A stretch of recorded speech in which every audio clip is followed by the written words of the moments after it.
Hello dear students, आज हम game theory का ग्राफिक मेथड डिस्कस करने जा रहे हैं। इस वीडियो में आपको मैं सिखाऊंगा कि कैसे हम स्ट्रेटजी से ग्राफिक लाइन ड्रॉ करते हैं और उसके बाद ऑप्टिमम स्ट्रेटजी चूज़ करके गेम की वैल्यू फाइंड आउट करते हैं।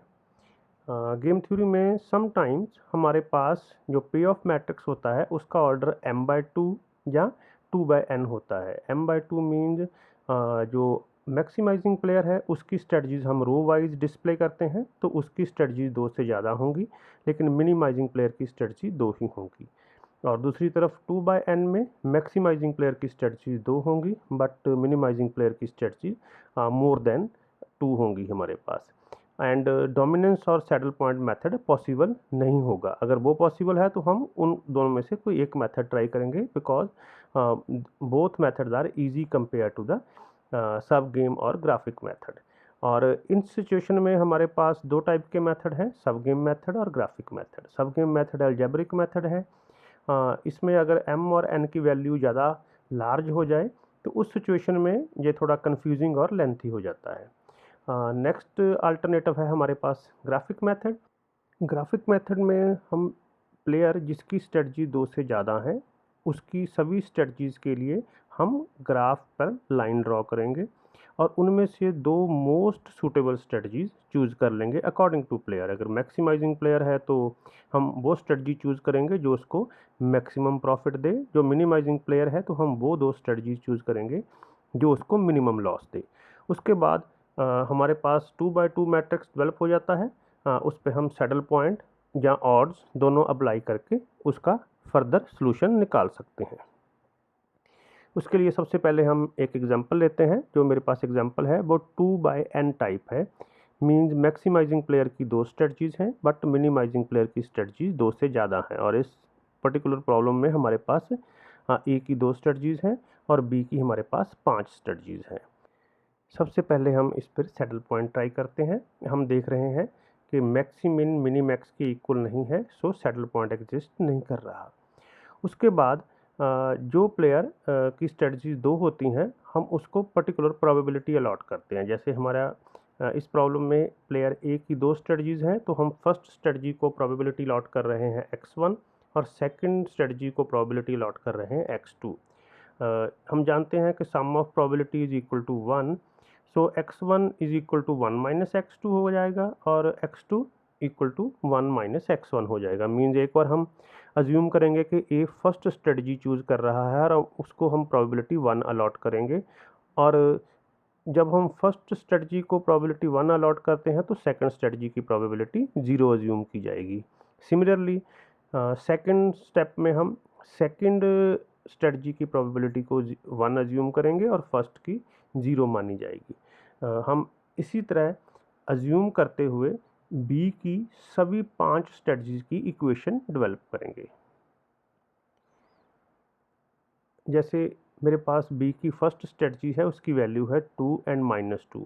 2 को कॉरस्पॉन्डिंग प्रोबेबिलिटी x1 से मल्टीप्लाई किया प्लस -2 को कॉरस्पॉन्डिंग प्रोबेबिलिटी x2 से मल्टीप्लाई किया और इनका इक्वेशन डेवलप हो गई 2x1 - 2x2। सेकंड -1 एंड 4 था तो -x1 + 4x2। थर्ड 5 और -3 है तो 5x1 - 3x2, so on -2x1 + x2 and 6x1 + 0x2। इसके बाद हम दोनों स्ट्रेटजी के अकॉर्डिंगली, जैसे हमारे पास ए की जब हम अज्यूम कर रहे हैं कि x1 की वैल्यू 1 है तो उसके अकॉर्डिंगली हम एक ग्राफ पे लाइन ड्रॉ करेंगे।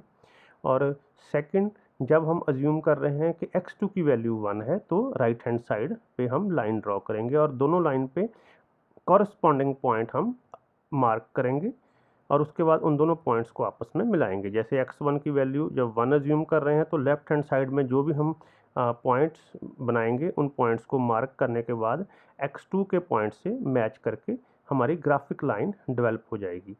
हम प्रॉब्लम के accordingly number of portion divide कर सकते हैं ग्राफ के साइज़ के अकॉर्डिंगली। जैसे इन पर्टिकुलर प्रॉब्लम में हमारे पास मैक्सिमम वैल्यू 6 जा रही है और मिनिमम वैल्यू -3 जा रही है, तो मैंने दोनों साइड में -3 से लेकर 6 तक पॉइंट इक्वल डिस्टेंस में डिवाइड किए हैं। उसके बाद मैं one by one each equation में x1 और x2 की वैल्यू फिल करूँगा और जो भी मेरी वैल्यूज़ आएंगी उन वैल्यू को मैं ग्राफ में प्लॉट करूँगा। जब मैं फर्स्ट इक्वेशन में x1 की वैल्यू 1 फिल करता हूँ तो इक्वेशन वैल्यू 2 आ रही है क्योंकि x2 की वैल्यू 0 होगी। जब मैं x1 की 0 अज्यूम कर रहा हूँ तो x2 की 1 हो जाएगी और मेरी टोटल वैल्यू बनेगी -2। मीन्स x1 साइड में 2 और x2 साइड में -2। मैं दो पॉइंट प्लॉट करने के बाद उन दोनों पॉइंट्स को आपस में अटैच कर दूंगा, एक लाइन डेवलप हो जाएगी। ये मेरी फर्स्ट इक्वेशन की लाइन डेवलप होगी। सिमिलरली सेकेंड इक्वेशन में मैं वैल्यू फिल करूंगा और उनके पॉइंट मेरे पास आ गए -1 एंड 4। देन मैं ग्राफ में -1 एंड 4 को प्लॉट करने के बाद दोनों में लाइन अटैच कर दूंगा। ये मेरी सेकेंड इक्वेशन डेवलप हो गई। सिमिलरली थर्ड इक्वेशन में वैल्यू फिल की तो मेरी थर्ड इक्वेशन सिमिलरली डेवलप की। और फोर्थ इक्वेशन है, मेरी वैल्यू आ रही हैं -2 और 1, तो मैंने -2 और 1 को आपस में मिलाकर फोर्थ इक्वेशन की लाइन डेवलप कर ली। अब लास्ट और फिफ्थ इक्वेशन की वैल्यू मेरे पास आ रही हैं 6 एंड 0। आप चेक करेंगे कि वही वैल्यू आ रही हैं जो बी की ऑलरेडी मैट्रिक्स में लिखी हुई वैल्यू हैं। जैसे फर्स्ट स्ट्रेटजी x1 के सामने 2 था, x2 के सामने -2 था, हमारी वैल्यू 2 और -2 सेम आई। देन -1 4, 5 -3, -2 1। सो अगर इक्वेशन में कन्फ्यूजन हो भी जाए तो हम इसको इग्नोर करके डायरेक्ट भी जो पॉइंट्स हैं ग्राफ पे प्लॉट कर सकते हैं। तो ये हमारी 5 की पाँचों लाइन्स हमने डेवलप कर ली।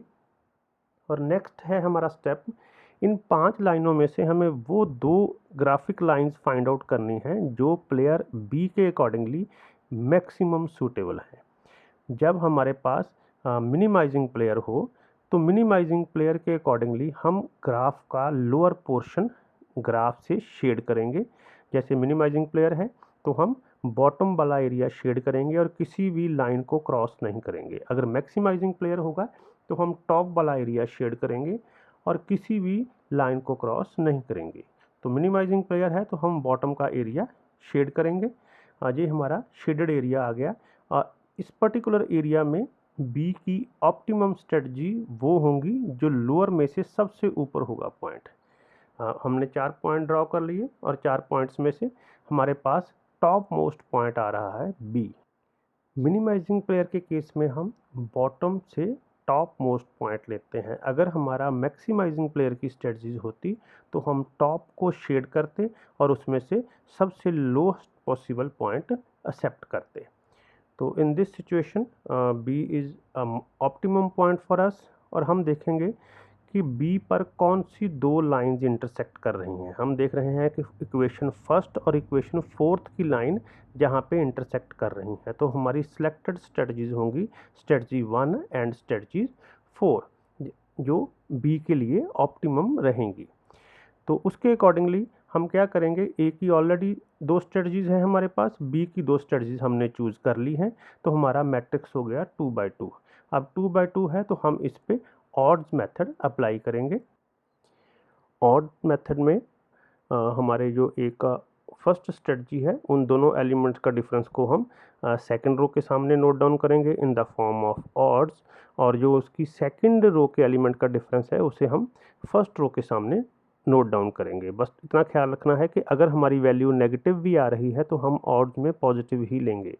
जैसे सेकंड जो रो है ए की उसकी वैल्यू आ रही है -2 -1 -3, तो जहाँ पे हम पॉजिटिव 3 ही लेंगे।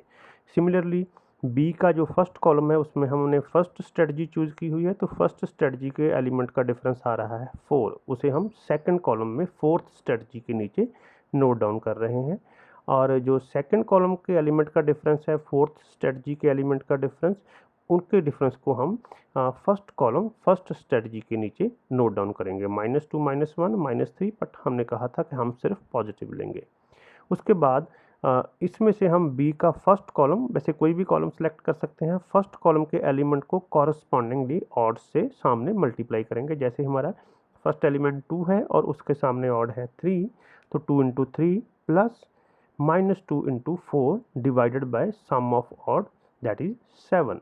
तो हमारी वैल्यू ऑफ गेम बन जाएंगी 2 × 3 6 -8 डिवाइडेड बाय 7 दैट इज -2/7। ये हमारी वैल्यू ऑफ गेम आ गई। उसके बाद हम इसकी प्रोबेबिलिटीज़ फाइंड आउट करेंगे। प्रोबेबिलिटीज़ में हम कैसे करते हैं कि ऑड्स, जैसे ए की 2 स्ट्रेटजीज हैं तो उसकी क्या प्रोबेबिलिटी है, वो फर्स्ट स्ट्रेटजी चूज करेगा। फर्स्ट स्ट्रेटजी का odd divided by sum of odd, that is 3/7। Similarly second strategy का odd divided by sum of odd 4/7। Similarly B के फर्स्ट कॉलम के नीचे हमारा ऑड्स था 3, तो फर्स्ट स्ट्रेटजी की प्रोबेबिलिटी हो गई 3/7 एंड फोर्थ स्ट्रेटजी की प्रोबेबिलिटी हुई ऑड्स डिवाइडेड बाय सम 4/7। तो हमारे पास ये प्रोबेबिलिटीज आ गई और वैल्यू ऑफ गेम हम पहले ही फाइंड आउट कर चुके हैं -2/7।